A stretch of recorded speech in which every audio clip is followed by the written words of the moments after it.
সৈকতদা কি হয়েছে তুমি আমি বিস্তারিত বলো। রানাঘাটে দেবনাথ ইনস্টিটিউশনে আমি ইন্দুদার ফোনের সাথে আমি ট্রেনিং করতে এসেছি। ট্রেনিং শুরুর আগেই এখানে সাদা পর্দায় মমতা ব্যানার্জির অ্যাড দেখাচ্ছে দীঘার মন্দির নিয়ে। আমি অবজেকশন করেছি, আরো আমার অনেক দাদারা ছিলেন, এই যে এই দাদাও অবজেকশন করেছে, আরো অনেক দাদা এখানে ছিলেন তারা অবজেকশন করেছে। আমরা বলেছি যে এটা নির্বাচনী বিধিভঙ্গ হচ্ছে, নির্বাচনী বিধিভঙ্গ হচ্ছে। আমি আই কার্ড দেখতে চেয়েছি, এটাই আমার অপরাধ। বিডিও অফিসের বিডিওর সামনে একজন কর্মচারী আমার কানে কানে এসে বলে গেল, তুই বাইরে বেরোলে না, বেশি বেশি করিস না, মার্ডার হয়ে যাবি। নমস্কার বন্ধুরা, সুপ্রতীক টক নিউজে আপনাদের স্বাগত জানাই। আশা করি ভিডিওটি দেখে আপনারা বুঝতে পেরে গেছেন যে পশ্চিমবঙ্গের ভোটের প্রস্তুতি পর্বে এই রকম ঘটনা এবার প্রতিদিন দেখা যাবে। ঘটনাটি ঘটে নদিয়ার রানাঘাটে। গতকাল ওখানে ভোট প্রশিক্ষণ চলাকালীন খোদ ভিডিওর সামনেই একজন শিক্ষককে বেধড়ক মারের অভিযোগ ওঠে, যার ভিডিও আমি একটু আগে আপনাদের দেখালাম। যারা ট্রেনিংয়ে গেছেন এই সমস্ত ভোটকর্মীরা এই ঘটনার ফলে নিরাপত্তাহীনতায় ভুগছেন। রানাঘাটে দেবনাথ ইনস্টিটিউশন ফর বয়েজ স্কুলে আজ এই ভোটকর্মীদের প্রথম দফার প্রশিক্ষণ হবার কথা ছিল। সকাল 10টার সময় এই কর্মসূচি চালু হয়েছিল, কিন্তু এই ঝামেলার কারণ কি? কারণ হলো, যখন এই ব্যক্তিদের প্রশিক্ষণ শুরু হয় তখন সেখানে একটা জায়েন্ট স্ক্রিন রাখা ছিল।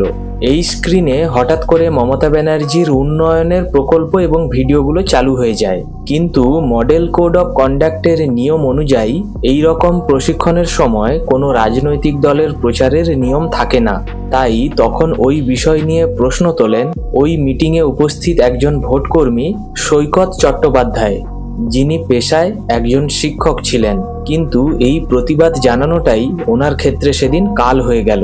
এই সৈকতবাবুর অভিযোগ, তাঁর প্রতিবাদের পরেই হাঁসখালির বিডিওর নেতৃত্বে বিডিও অফিসের কর্মীরা এবং কিছু বহিরাগত তৃণমূল কর্মীরা তার উপর ঝাঁপিয়ে পড়ে এবং তাকে ফেলে বেধড়ক মারধর করা হয়। শুধু তাই নয়, প্রাণনাশের হুমকিও দেওয়া হয়।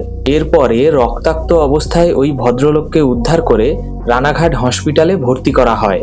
এই ঘটনা কিন্তু এখানে থেমে থাকেনি। এই ট্রেনিংয়ে উপস্থিত বাকি যারা ভোটকর্মীরা ছিলেন তারা পরিষ্কার জানিয়ে দিয়েছেন যে যেহেতু বিডিওর সামনে একজন শিক্ষককে এভাবে রক্তাক্ত করা হলো, আমরা এর সুবিচার না পাওয়া পর্যন্ত কোনোভাবেই এই ট্রেনিংয়ে অংশগ্রহণ করব না। এখন প্রশ্ন হচ্ছে, নির্বাচন কমিশনার কিছুদিন আগে কালীঘাটে এবং দক্ষিণেশ্বর মন্দিরে পুজো দিয়ে বেরোনোর পরে উনি পরিষ্কার প্রেস কনফারেন্স করে বলেছিলেন যে পশ্চিমবঙ্গে নিশ্চিন্তে এবং নির্বিঘ্নে ভোট হবে। আমাদের প্রথম এবং প্রধান লক্ষ্য হচ্ছে সন্ত্রাসমুক্ত ভোট করবার। তার জন্যে নির্বাচন কমিশনার কি করলেন না, মমতা ব্যানার্জির যা প্রশাসনিক বডি ছিল ওই প্রশাসনিক বডিকে 24 ঘন্টার মধ্যে তিনি চেঞ্জ করলেন। রাজ্যের ডিজি থেকে শুরু করে রাজ্যের সিপি সকলকেই চেঞ্জ করলেন। 45 জন অফিসারকে তিনি চেঞ্জ করেছেন, কেন্দ্রীয় বাহিনীকেও আনিয়েছেন। কিন্তু তারপরেও যদি এরকম ঘটনা ঘটে থাকে, সেক্ষেত্রে আমরা ধরে নিতেই পারি যে নির্বাচন কমিশনারের যে প্রতিশ্রুতি সেটা ব্যর্থ হয়েছে।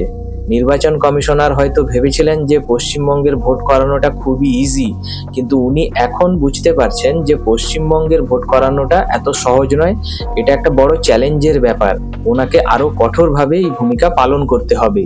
তার কারণ হলো, উনি যবে প্রতিশ্রুতি দিয়েছিলেন তারপর থেকে এই নিয়ে 3টে এমন ঘটনা ঘটলো যা সাধারণ মানুষের কাছে একটা ভয়ের বা ভীতি সঞ্চার সৃষ্টি করেছে। কিছুদিন আগে আপনারা দেখেছেন এসআই অর্থাৎ পুলিশের সাব ইন্সপেক্টরকে পর্যন্ত বেধড়ক মারধর করে মাথা ফাটিয়ে দেওয়া হয়েছে। এখন সাধারণ মানুষ বলছেন যে পুলিশ দিয়ে, কিছুদিন আগে আমরা দেখতে পেলাম এসপি থেকে শুরু করে বিভিন্ন থানার আইসি, ওসি বিভিন্ন জায়গায় গিয়ে পুলিশ দিয়ে প্রচার করা হলো এবং সাধারণ মানুষ যাতে ভয় না পায় সেদিকে নিশ্চিন্তে থাকতে বলা হলো। কিন্তু পুলিশ দিয়ে এত প্রচারের পরেও কি এই প্রচার ব্যর্থ হয়ে গেল? বা যারা এই ঝামেলাটি করছেন ওনারা কি পুলিশকে একেবারেই ভয় পাচ্ছেন না? এই প্রশ্নগুলো কিন্তু সাধারণ মানুষের মনে ধীরে ধীরে জাগছে। কালকের এই ঘটনার ফলে কয়েক হাজার প্রশিক্ষণ কর্মী কিন্তু এই ট্রেনিং সেশনগুলোকে কিন্তু বয়কট করেন।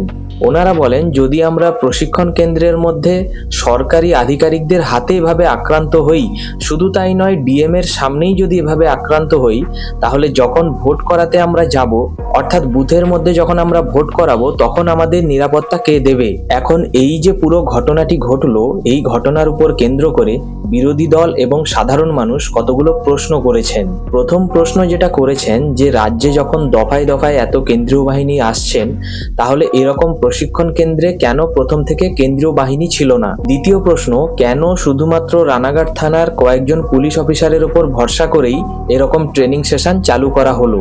তৃতীয় প্রশ্ন করেছেন যে একজন বিডিওর উপস্থিতিতে, অর্থাৎ বিডিও হচ্ছেন উনি উচ্চ পদস্থ কর্মচারী, ওনার সামনে একজন শিক্ষককে এভাবে মারধর করবার সাহস কিভাবে পেলেন।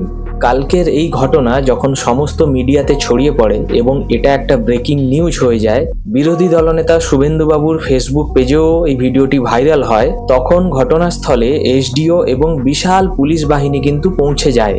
এসডিও সাহেব বিডিওকে আড়াল করে ওই ঘটনাস্থল থেকে সরিয়ে নিয়ে গেলেও ওই ঘটনার কিন্তু সুষ্ঠু সমাধান এখনো হয়নি। বর্তমানে এই আহত শিক্ষক সৈকত চট্টোপাধ্যায় রানাঘাট থানায় লিখিত অভিযোগ দায়ের করেছেন। অন্যদিকে বিডিও অফিসের তরফ থেকে কিন্তু এই হাতাহাতির কথা সম্পূর্ণরূপে স্বীকার করা হয়েছে, কিন্তু দোষীদের এখনো শনাক্তকরণ করা হয়নি। হয়তো দোষীদের আড়াল করবার চেষ্টা হচ্ছে, এটাও হতে পারে। এখন এই প্রশিক্ষণ কেন্দ্রে যারা এসেছিলেন ওনারা বিডিওকেও সমান দোষী হিসেবে দেখছেন এবং বলছেন যতক্ষণ পর্যন্ত না এই দোষী বিডিও এবং ওনার কর্মচারীদের বিরুদ্ধে কোনো কঠোর ব্যবস্থা নেওয়া হচ্ছে, আমরা এই ট্রেনিংয়ে কোনোভাবেই অংশগ্রহণ করব না। আপনারা দেখুন, একদিকে নির্বাচন কমিশনার ফ্রি অ্যান্ড ফেয়ার ইলেকশনের কথা বলছেন, অন্যদিকে আবার এরকম ঘটনা ঘটে যাচ্ছে। এগুলো কিন্তু প্রশাসনের নিরপেক্ষতা নিয়ে কিন্তু বড় প্রশ্ন তুলছে। এই সবের জন্যে সোশ্যাল মিডিয়াতে মানুষ একেবারে ক্ষোভ উগরে দিচ্ছেন। অনেকেই বলছেন পশ্চিমবঙ্গে রাষ্ট্রপতি শাসন ছাড়া ভোট মানে হচ্ছে ভোটের নামে প্রহসন। তাই এত ঝামেলার পর কেন্দ্রের কোনো প্রত্যক্ষ ভূমিকা না থাকায় এবং এখানকার কর্মীদের ওপর নৃশংস অত্যাচারের জন্য নরেন্দ্র মোদী এবং অমিত শাহজিকেও দোষী করছেন। বিজেপির তরফ থেকে এই ভিডিওটিকে ফেসবুকে পোস্ট করা হয়, অর্থাৎ বিজেপির বিভিন্ন নেতারা এই ভিডিওটিকে ওনাদের ফেসবুক হ্যান্ডেল থেকে পোস্ট করেন, কিন্তু এর ফলেও একটা কন্ট্রোভার্সি তৈরি হয়েছে। অনেকেই বলছেন যে আপনারা শুধু ফেসবুকেই পোস্ট করতে থাকুন, পাল্টা মারের ব্যবস্থা বা ওই ভদ্রলোকের পাশে গিয়ে দাঁড়ানোর ক্ষমতা আপনাদের নেই। অর্থাৎ ওনারা বলতে চাইছেন যে রানাঘাটের মতো এরিয়াতে যদি এরকম ঘটনা ঘটে এবং এই দোষ যদি তৃণমূলের কর্মীদের উপর এসে পড়ে, তাহলে সেখানে বিজেপির সংগঠন এত দুর্বল কেন, বা বিজেপির লোকেরা গিয়ে এটা প্রোটেস্ট করতে পারলো না কেন। এখন নির্বাচন কমিশনারও বুঝতে পেরেছেন যে এই রাজ্যে সুষ্ঠুভাবে ভোট করানোটা কিন্তু অনেকটাই কঠিন। উনি যতটা সহজভাবে বলে ফেলেছিলেন, উনি এখন বুঝতে পারছেন যে এতটা সহজ নয়। তাই নির্বাচন কমিশনারকে আরো কঠোর হতে হবে এবং খুব কুইক অ্যাকশন নিতে হবে। প্রয়োজনে বিডিওর নামে নির্বাচন কমিশনারকে তদন্ত শুরু করতে হবে এবং এই ঘটনার জন্য যে বা যারা দোষী সাব্যস্ত হবেন তাদের বিরুদ্ধেও কঠোর ব্যবস্থা নিতে হবে।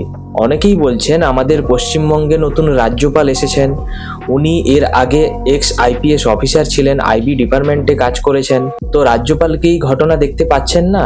তাছাড়া কিছুদিন আগে আমাদের পশ্চিমবঙ্গে রাষ্ট্রপতি এসেছিলেন, ওনাকে ওনার প্রোগ্রামকে নিয়েও একটা প্রবলেম হয়েছিল, তো রাষ্ট্রপতিও এরকম একটা অভিজ্ঞতা করে গেছেন আমাদের পশ্চিমবঙ্গ থেকে। আর তাছাড়া ইলেকশন কমিশনার প্রতিদিনই তো দেখছেন এরকম একটা ঝামেলা লেগে আছে।